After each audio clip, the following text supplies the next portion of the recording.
Well, before the wedding takes place, a few conversations must be said.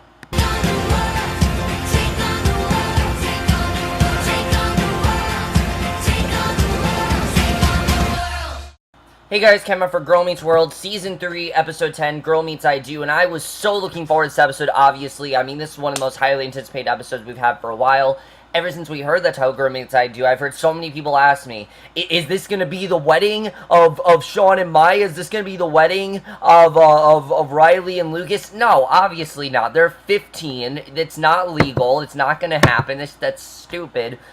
Once Shawn and Katy got engaged, I knew this was going to be their episode, and it absolutely was, and I was definitely really looking forward to this episode.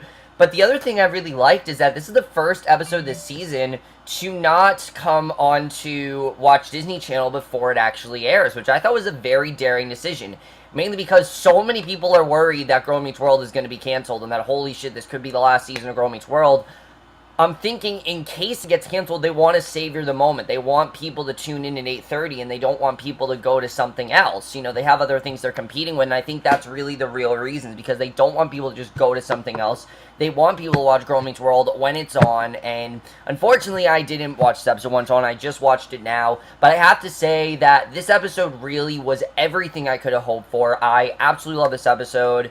It was a lot different than I anticipated it to be, but it really was, I think, as good of a wedding episode as we could have gotten. And very reminiscent to Topanga and Corey's wedding, especially because in this episode, if you guys noticed, Lucas and Farkle were not there. I mean, I think this is the first episode where Lucas and Farkle weren't in the episode. There have been some episodes where Lucas was in it, but Farkle wasn't, and there have been some episodes that Farkle was in it, but Lucas wasn't. But this was the first episode that Lucas and Farkle were not there, mainly because this was not their story, and I like that. It's very much seemed like a Boy Meets World reunion episode with Maya and Riley in it, and I really did enjoy seeing that. But basically, obviously, the sole focus of this episode is Shawn and Katy's wedding, but it's mainly focused on Maya. Maya's the main person that's worried about this, because Riley right away is stirring her up, telling her, oh, this is going to be incredible, we could actually finally be we'll be cousins and things like that, with Shawn being your father. And this is really something that's starting to trouble Maya, even though she knows that Shawn and Katy really do care about each other. She doesn't really know if this is going to be forever and really what's going to happen there. We'll get into that in a second, because basically, Riley's all hyped up and everything, and Maya, on the other hand, isn't really sure if this is what she wants. In fact, when Katy and Shawn come in, she even asked them if they really want to go through with this. Because, yeah, it is kind of rushed, definitely. But that's kind of the point. A lot of people said, oh my god, this is so early. Well, that's the point. It's supposed to be an early wedding. It's supposed to be spontaneous. Because remember, what did Corey say to Shawn? That he's never spontaneous. That he's never, someone that does things out of the blue. He used to be that way, but he wasn't that way anymore. And now he's going back to being that spontaneous guy, and this is something that has definitely swooned Katy over. The problem is, Maya's terrified that this isn't going to last forever, that something is going to come to ruin it, and she's even worried about hope. She feels hope is not in the cards for her. She feels she's dealt with hope before, and it's not going to help her right now, and especially because of everything that Katy dealt with, she's very worried that this isn't going to be forever. And you can totally understand what Maya's talking about. Someone who's been through nothing but heartbreak her entire life, you totally understand that. And I love the scene where Maya wakes up in the middle of the night and she goes to Riley, tells her that, and we do get that very subtle mention that Riley and Lucas are obviously dating, which I did like seeing. I like that we don't see those two together, but we know that they're definitely dating, and I do like seeing that. I'm looking forward to seeing what comes of that next week, because that's definitely going to be interesting to see. But basically, Maya's basically really worried about what's going to be going on, and she tells this story basically about, Katy and Kermit's wedding, and how Kermit, it seemed like he always was going to be there for her, but, he never came back and everything, and this is something that always has troubled Maya, and we've known this stuff. This is stuff that we've known, but we just got a little bit more of an in-depth look at it. The fact that Maya feels that saying I do doesn't mean anything. If it's not permanent, what's the point of saying it? And I get what she's trying to say here. I really do. I thought that was definitely very interesting. I really did like seeing her side of things, and I thought that definitely was very well done. And Sabrina Carpenter, as usual, gave a very good performance. And most of her scenes are very much like that, where she's very worried about this wedding, not really knowing what's going to happen, and that's something I really did love. I thought was very interesting to watch, and I like seeing Riley by her side, telling her that, no, this is going to go the right way. And this is always, what I like is that now that Maya's back to her usual self, this is the Riley and Maya that we've known. You know, Riley's the one that's the optimistic one, while Maya's the one that's not as optimistic. You know, she's optimistic about some things, and she definitely wants this wedding to be a good thing, but she doesn't really know if Shawn loves Katy. In fact, there's a scene where she says to Shawn, show her your love, and we'll get into that in a second. But the other part of this episode that I really loved is what else they do with it besides Maya's part. Because while Maya is the sole focus of this episode, and she is the main thing we focus on, Corey and Shawn have some great stuff throughout this episode, and I really did love it. Mainly that you can tell that Corey also isn't extremely convinced that Shawn wants to be with Katy, because basically, Shawn is kind of worried as well, but I like this conversation that Corey and Shawn have, where Shawn asks him, you know, who does he love more, him or Topanga, and he says Topanga, and he says, you know, him and Shawn have something, but Topanga has more, and I love that Corey was thinking that Shawn was afraid of letting him go. I thought that was pretty funny. I definitely liked seeing that, and it just felt like a great throwback to Boy Meets World. And that's something I've loved with these past few Shawn episodes, is that we've gotten some great throwbacks there, as well as the peep, peep, peep, peep, you know, the snoring like they used to do in Mr. Feeney's class. I thought was hilarious. I love that. Definitely really good stuff there.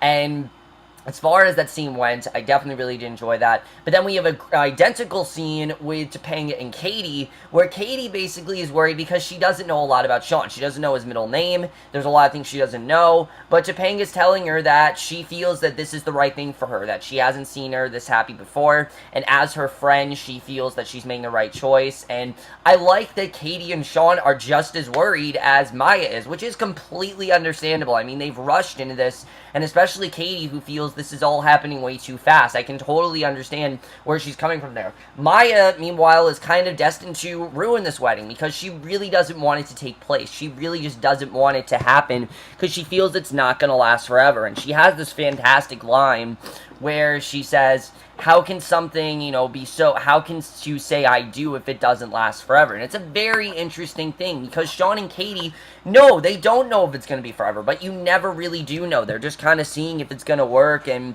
you know, they're at a point where they are ready to get married, and Maya clearly doesn't really endorse it, and I can understand why she doesn't endorse it. It's totally understandable, honestly. I didn't think it was annoying. I can understand some people found it annoying, but I really didn't find it annoying. I can totally understand where she's coming from here.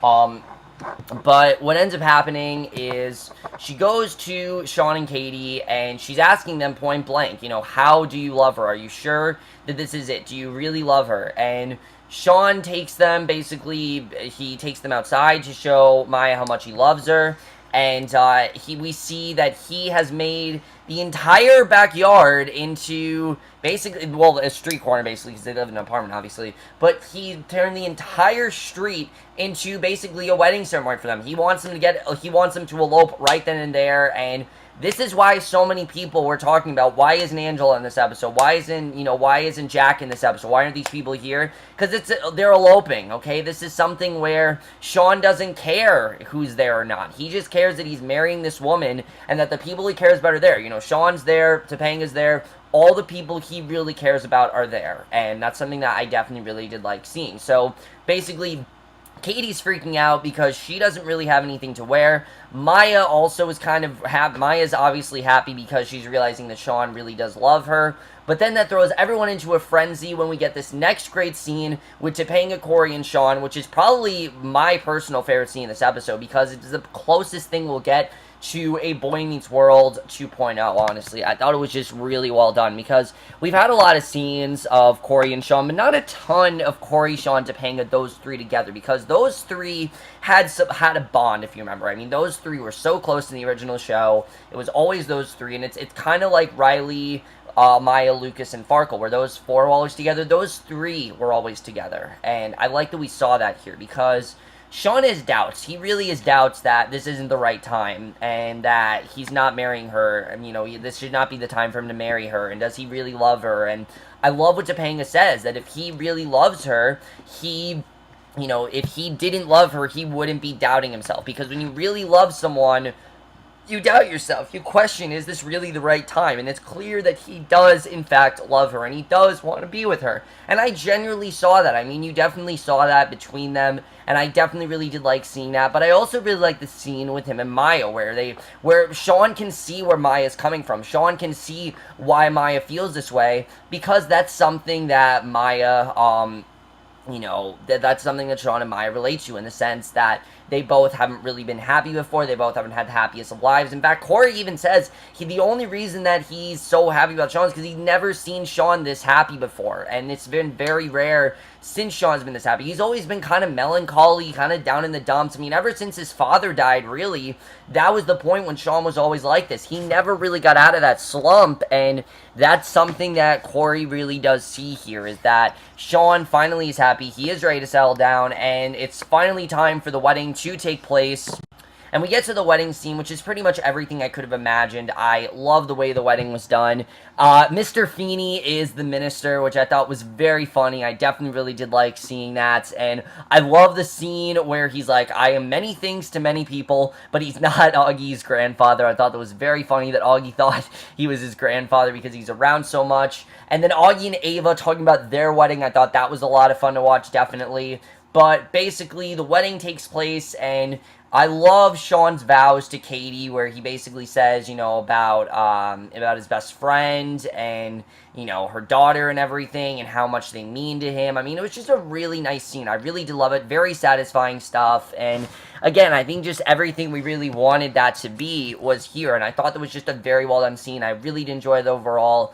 And then we get to Maya, who she asked Shawn straight out, just tell me if this is actually real, if you actually want to do this, and they basically tell her that they do want to do this. It's a very sweet scene. They do, in fact, get married, and Ava ends up catching the bouquet, which I thought was a lot of fun. I definitely love Topanga's reaction of, oh, great. I thought that was very funny. I don't know if there's ever going to be an Augie and Ava wedding. I don't know if we'll ever get that far into the show, but that was definitely fun to watch. And then we get to the end of the episode, which I really did love, where Maya's asking, oh, they're married, so does that mean that Shawn's going to adopt me? And Shawn basically asks her, gives her permission, says, do you want me to? I'm going to try to be as much as a father to you as I can be. And Maya basically says yes, realizing that she's finally going to let him. She's finally going to let him be that father to her. Be that figure that she's wanted in her life. Be that father that she always wanted Kermit to be. She's finally going to let him be that presence in her life that she's always needed. And I definitely really did love seeing that. I love the way the episode ended with them going off on their honeymoon and everything, and I'm hoping we see more of Shawn and Katy. I thought it was a very satisfying conclusion to an overall very satisfying episode that really couldn't have been any better than it was. And overall, guys, that's really all I have to say about this episode. I mean, there's not a ton to say here. It was pretty straightforward, with all the jitters and things like that. Everyone has those pre-wedding jitters, and I like seeing the way the show depicted it, because for a while, you don't know if the wedding's actually going to go well. You don't really know if they're going to get married. And I like by the end that they do, in fact, get married. Because it would have been dumb if they called this episode Girl Meets I Do and not have them get married at the end. That would have been dumb. I thought there was going to be some ridiculous cliffhanger, but luckily there wasn't. Again, Disney Channel, they tease us all the time. They make us think there's going to be some sort of cliffhanger, and luckily there wasn't. I'm glad that they went in the direction they did. I'm hoping we see more Shawn and Katy, though, because I really do like this relationship. I think it's really good for both parties, and I'm hoping we see them again. I'm looking forward to seeing what their life with Maya is going to be like, because Maya now has a father. Maya now has someone to depend on, and I'm looking forward to seeing how that's going to be. Even though Corey's kind of been a father to her, Shawn will be her legit father, and at some point, I think she is going to get adopted. So I'm looking forward to seeing when that's going to happen, and I'm sure we are going to see Shawn again, like the Christmas episode, things like that. We're going to see that again. Obviously, when we see Katy, we're going to see Shawn, so I'm looking forward to seeing that. Like I said, I love the Shawn and Corey scenes. Those were a lot of fun to watch, and the Topanga and Katy scenes I've liked a lot. overall, I just thought this was a really satisfying episode. Definitely really did love it. One of the best episodes this season by far. I really did enjoy it. I think it really was as perfect as it could be. And I like that Riley really was to the side. While Riley was in this episode, I did love the gag where Riley was locked out and Maya took the key because she wouldn't let Riley stop her from trying to stop the wedding. I thought that was a lot of fun to watch. But let me know what you guys thought. But I did really like the message of this episode, which of course was, can something good last forever? Can someone just have happiness in their life? No, there is going to be drama along the way, and Maya needs to understand that, yeah, there is going to be drama, but when someone's happy, let them be happy. That's the best thing to do, and to not let that happiness go away, which is something that Maya clearly is terrified about. And I like that we really did see that here, like seeing that Shawn was just as terrified. But anyways, guys, let me know what you guys thought of this episode. Love to hear your thoughts on it. I really did love this episode overall. Like I said, I thought it was as satisfying as it could be. And I will see you guys but that's it for my review. Hope you guys enjoyed. We'll see you guys in my next video, which will be for either a movie review or for Pretty Little Liars. By the way, guys, I'm probably done with classic movie reviews this year. You guys haven't been into it. I haven't been as into it either. I haven't been very consistent, and I'm probably just going to end them now, mainly because of the fact that I have too many to review, and I'm not going to be able to get them all done by the end of the summer. I have too many other things to do, and I feel like classic movies is keeping me from doing movie reviews and things like that, so probably not going to be doing classic movie reviews for the rest of the year. Hopefully I'll do more next year. I wanted to do more this year. I don't really know what happened. I just didn't get a chance to review most of them, but I'm pretty much done with classic movies. But anyways, guys, my next video will either be for a movie review or for Pretty Little Liars, and I will see you guys for that. Okay, bye.